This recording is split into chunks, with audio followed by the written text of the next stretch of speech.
Welcome back to another edition of Higher Education Today. I'm your host, Steven Roy Goodman. I'm here at Hampton University, where we're going to be speaking about mentors and mentees.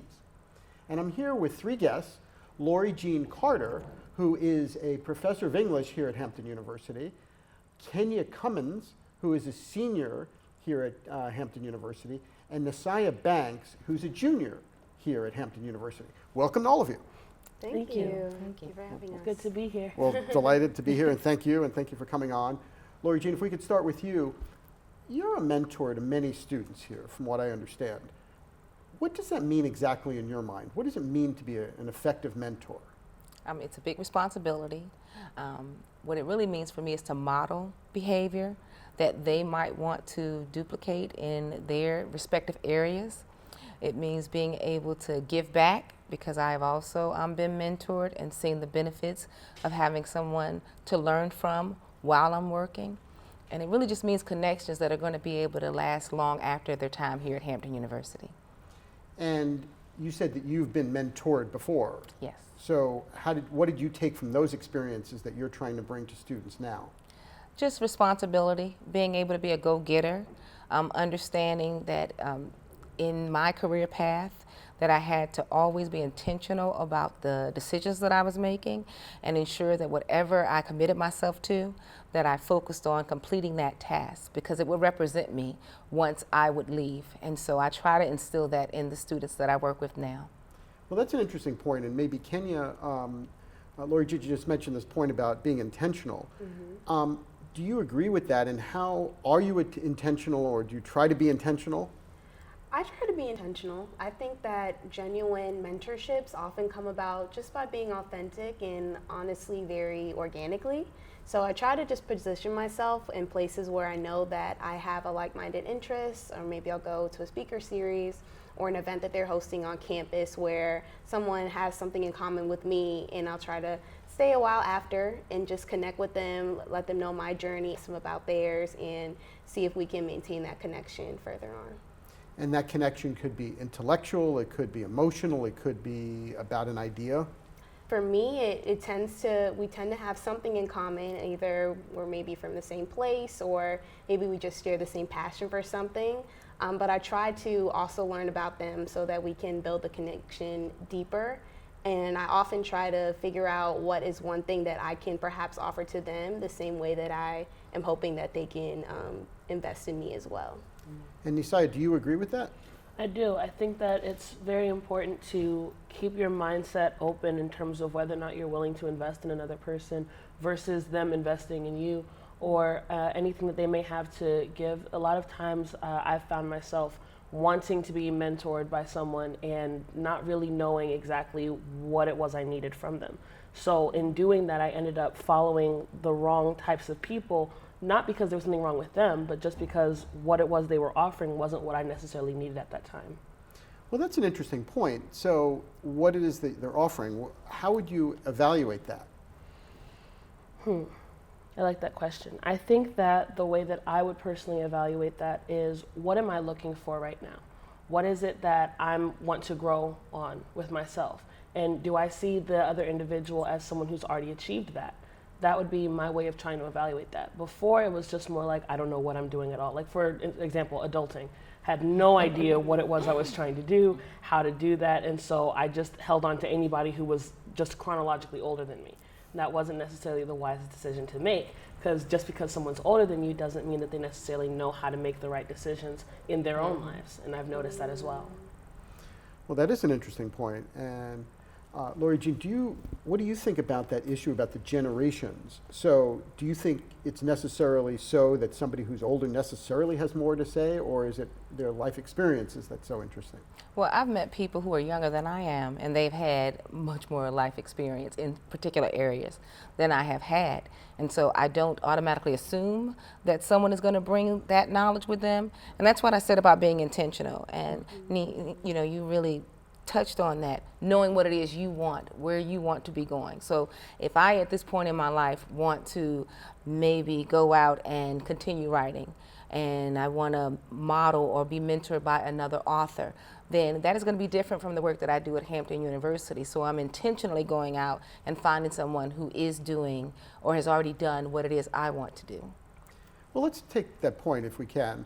So you're an author now, but let's just say that you reached out to an author who's perhaps better known than you are as an author, with all due respect. You know, and I'm an author too, and sometimes there are people who have sold fewer books and people who've sold more books. But you go to, let's say, someone who sold more books, what do they get from the relationship?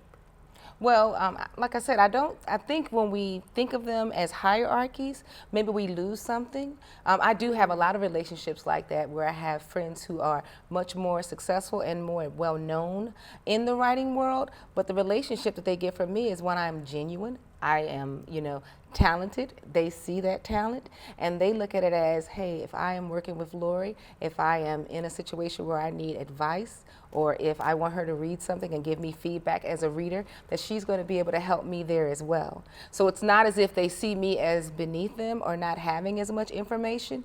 It's just that they bring things with their experiences and I bring something with my, you know, new eyes. And so it's when you're able to actually identify what those things are going to be so that you can have a relationship of reciprocity. I think that's very important, that you don't go in just thinking, I want to get this from that person. Because if you're not genuine, then people aren't going to really want to be open to being in that relationship with you. Right, and I can see that. From a student perspective, do you agree with that? And how do you approach professors who perhaps see that they're not sure? Right. To be honest, when I'm approaching a professor, I kind of try to be respectful of the dynamic that's going on, but I also am a very curious person. So whatever advice that they do give me, I always, you know, at this point as a senior, I sort of learned when to take things with a grain of salt, and then also just how to ask better questions. And in the same position that both of you were speaking on when it comes to maintaining a mentor relationship, I think it takes a level of self-awareness to determine what I truly can contribute. And if I can't, you know, do something remotely for someone that I've maintained a connection with, I do try to just dive deeper into our relationship. So if I am scrolling on the internet and I see an article that reminds me of their company, I might shoot them an email or, you know, this article made me think of you, or something thoughtful. Those are the types of things that I try to also just contribute in order to maintain the connection. Well, let's follow up on that if we can. Sure. So let's say you see something on the internet and somebody wrote something that interests you. How do you go about approaching them? Let's assume you don't know them. So you're saying I see something that reminds me of someone. Or an and I idea. want to, okay. I would probably try to put it in context of something that we've spoken about before. So for example, with my passion for film, I'm honestly always looking about like what the newest movies are and that sort of thing. And if I know that it maybe came from a parent company of the company where this particular mentor is from, I'll try to, you know, ask them if they've seen it or how this particular project is doing for the company and that sort of thing. And then that might lead into a discussion about things that happen behind the scenes. And then maybe I could follow that up with, you know, I'm going to be graduating soon. Are there any potential opportunities? So I try to let one thing organically sort of open the door for the next. Fair enough. And Nesiah, I know that you mentor some middle school students, but I'm assuming that the middle school students don't quite have the same skill set that college students do. How do you interact with them in a way that is meaningful? Okay, so it's something that I'm looking forward to doing in the future. It isn't something that I have yet implemented present day, but that is a really good point that you've brought up. I think the important thing to keep in mind, at least for my case, when it comes to mentoring someone who doesn't necessarily have the same level of skill set as myself, is not to try to mold them into a mini-me. It's their journey, it's their experience, it's whatever kind of affiliation or love that they might have for the theater, like I do, and allowing them to grow at their own pace and be able to feel like they're able to, you know, ask questions and explore and go wherever their imagination really takes them. My mindset was going to be having theatrical therapy for middle school students because that's when we have our most emotionally turbulent times. That's when we're at our peak for that. And I believe personally that theater is a beautiful way to express yourself and how you're feeling in a way that doesn't hurt yourself or others. And, you know, everyone feels things differently as individuals. And the important thing that I would want to continue to convey to them as their mentor is it's perfectly okay to express yourself so long as it's not hurting, you know, yourself or others. And how would, in your mind, that be different for a middle school student, a high school student, a college student, a young professional? I think that there is less of a responsibility held on middle school students, because that's usually when you hear people, or rather older adults, at least in my experience, older adults be like, well, they're just, you know, little kids, or they're just younger, so they're just doing a whole bunch of silly things. Whereas the older you get, it's more like you're about to be an adult. You don't get to make these foolish decisions. And a lot of the times, the majority of the foolish decisions that are made are really people just trying to figure out what they can and cannot do, what they are or are not willing to do, or how they try and figure out who they are. As a middle schooler, I wouldn't say it's necessarily as different so much as the expectations are not as high, if that makes any sense. That does, and in terms of the foolish decision, maybe I can throw this to all of you. So who defines what a foolish decision is versus what a creative decision is?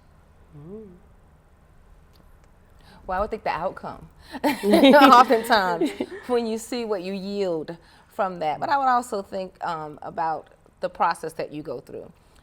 If you're thinking about the outcome and what this move might do for you, or how this might impact something else within your growth and your process of learning. And it makes me think that's what mentoring is for, though, right? Because then you can go to someone and say, this is what I'm considering, and what do you think? You know, I was thinking about the question that Kenya was asked, how do you reach out to someone and, you know, connect with them when you see something that they've written, or you see that they've been on a show, or you see that they've done a report and you're just so interested in it, and you think, we all think, they're so busy, they don't want to hear from me. Why would they even respond? But you don't understand how wonderful it is to hear someone say, I respect your work, I value it, and it touched me. I know that I have been able to make connections that way. I've read something that just touched me in such a way, or I heard something, or someone spoke to an issue that was really dear to my heart, and just to be able to say thank you. And that started a relationship where people have written me and said, you know, I read your story and it really, you know, it spoke my pains. And so you can connect in that way, or it spoke my joy. And so I think I always tell my students, reach out. You don't know what you will get back. Oftentimes in my classes, I will have them actually try to interview an author. And again, we think these people are so very busy and they never have time, but oftentimes they're just shocked. My work is being covered, you're looking at it from this angle. And so I think putting yourself out there in that way and just hoping that, you know, maybe the person will at least know that they're appreciated, that can open up doors that you wouldn't even believe. Definitely. It's actually a really good point that you touched on. Another important thing is going back to children.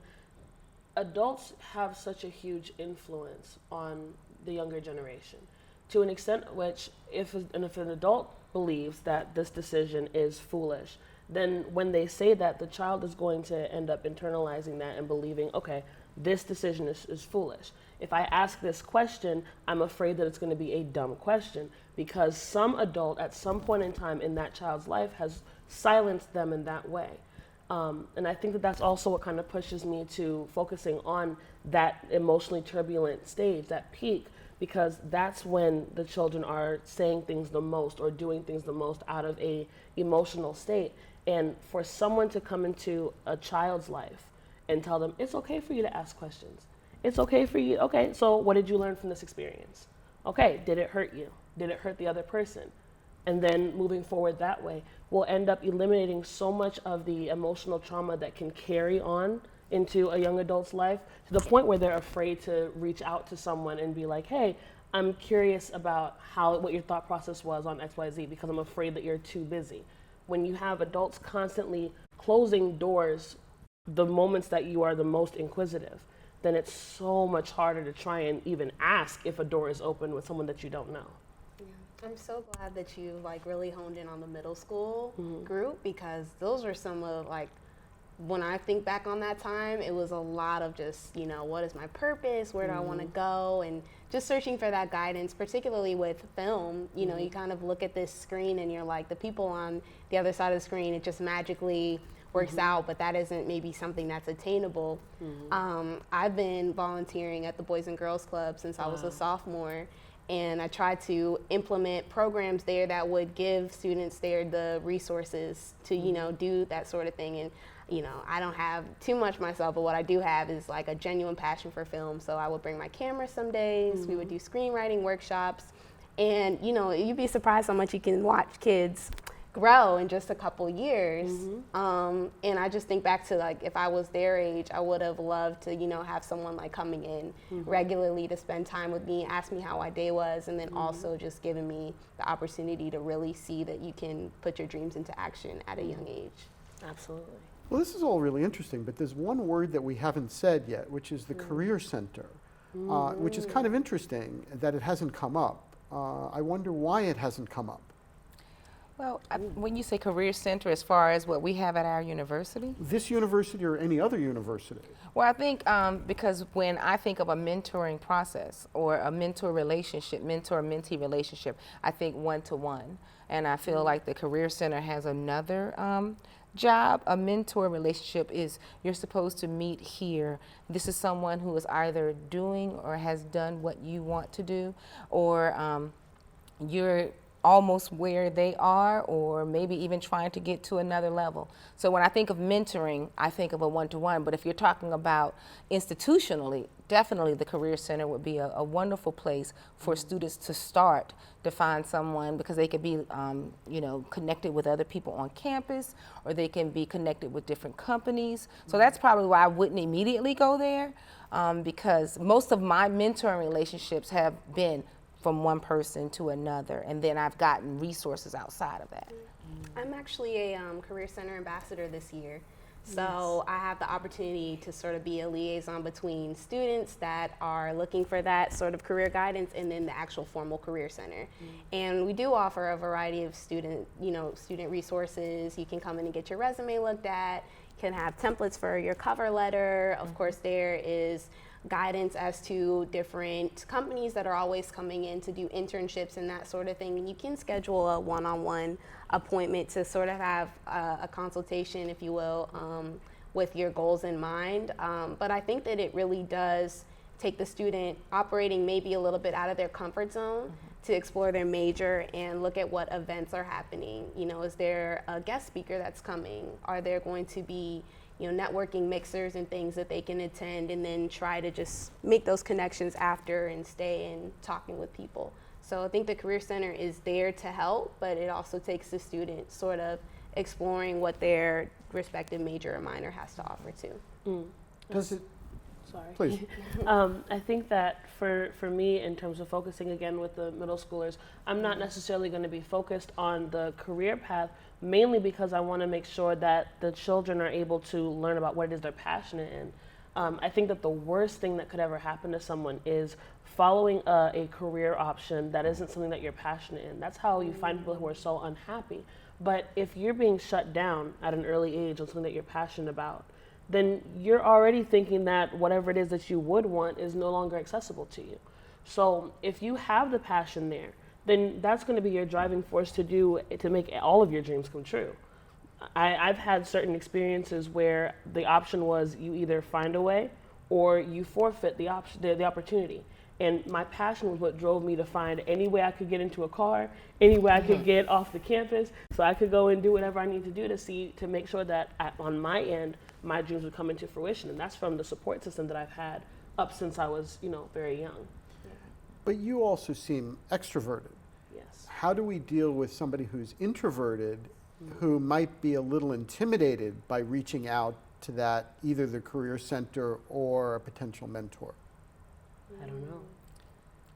I think we have a program here for incoming faculty, a mentoring program that I had never seen at another institution before, and it was so beneficial. And it really does speak to the question that you're asking here, because it wasn't something that we could opt out of.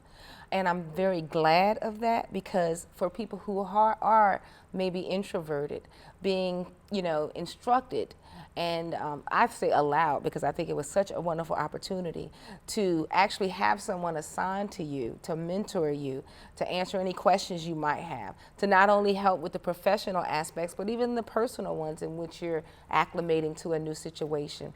That was so very beneficial to me to see that. And so I think what you have to do is, if you are an introvert, maybe look for some of those resources that might be out there that would help you actually connect with people, not having to go and just email someone on your own, but there are actually networks where you can say, I need a mentor, these are the things that I am interested in, and they can actually match you with someone who wants a mentee. And so, a lot of different organizations, AWP is one organization, Associated of Writers and Programs, is a program that has that already built into a mentoring program. That's an interesting point you made. Don't they have a magazine as well? Yes, the Writers Chronicle. The Writers Chronicle, Yep. and that's a pretty good resource as well. Yes. For writers. Definitely. Well, maybe if we can get to the issue of this, the introvert-extrovert thing a little bit more, because not everybody watching is going to have the ability to go out and do it. So from a student perspective, you must have some colleagues who are perhaps a little more shy than you guys are. 100%. So how do you counsel them politely, but as their peers? I think it really takes community. Like what we have here at Hampton University, being a historically Black college and university, is just that aspect of community and people wanting to see other people succeed. And I think that's something very unique to the college experience, because companies are willing to come here and give us resources. We're wanting to see people go on to the next step. So in Nesiah, you might have a little or a big already, where you just sort of you kind of just go about your day, and then you might bump into someone and have a genuine conversation, and you sort of adopt them as your little or your big, and that's just someone you check in on, and you make sure that they're good. Have you heard of this program, that program? Do you want to go to the stew? Do you want to go to the cafe and eat?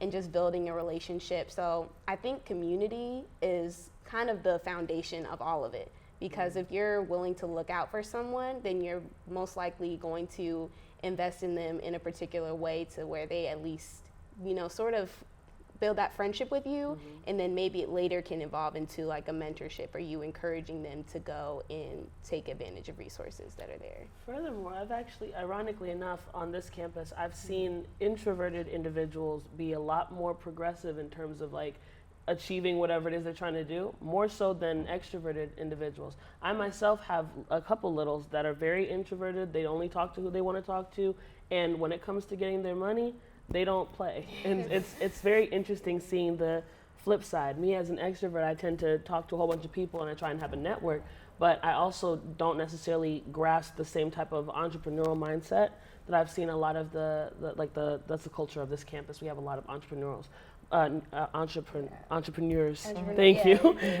We have a lot of those on campus. That's what's been mostly encouraged. So the introverts that I've met, at the very least, are mostly in that pool, and they are powerhouses easily. I think it's also a quality over quantity thing.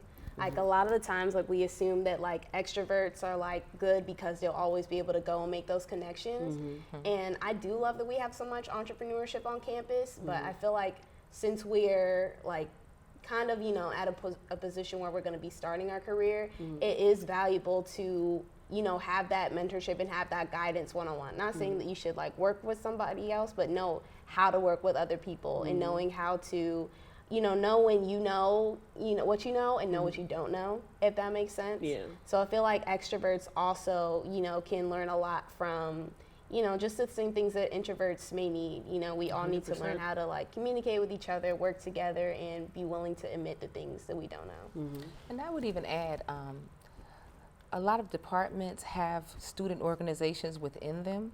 And so even just joining an organization, and maybe you are an introvert, but you go to the meetings and you take on some of the information and you meet people there. So that's a smaller group, and it's not like you're going and you're saying, hey, will you be a mentor? But if you have an advisor for that group, then that person is a mentor to those students that they are advising. Or if the group has a president or a vice president, they are acting in a way in which they are modeling behavior that the members would want to also do.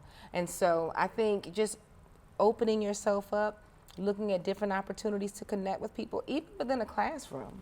I've had students who have come up to me and asked me, you know, would I mentor them? And it is just an honor, you know, and I am always, you know, really touched to hear what it was about me or my instruction or what they see me doing that made them want to have me as a mentor. One of the great, and I don't know who said this, but it's a wonderful quote about, you know, you should always have your hand forward and backward. You should always have your hand on the person or someone who is where you want to go, and you should always have your hand back here with someone who's trying to get to where you are. And if you are moving in that way throughout your career, you'll always get what you need because you are giving back constantly. And how would someone who's not at a university be able to take advantage of that? Oh, I think there are just so many opportunities. The needs are there. You just have to walk outside and just see them. I'm working with in a program now with veterans where we are mentoring underprivileged children, veterans impacting positive solutions.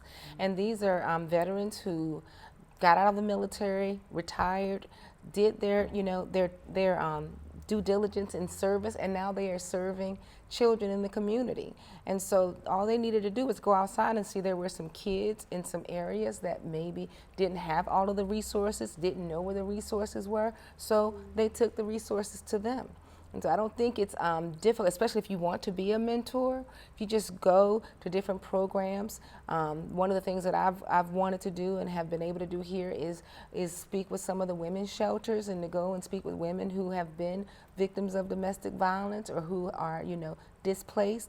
You can find it, you know.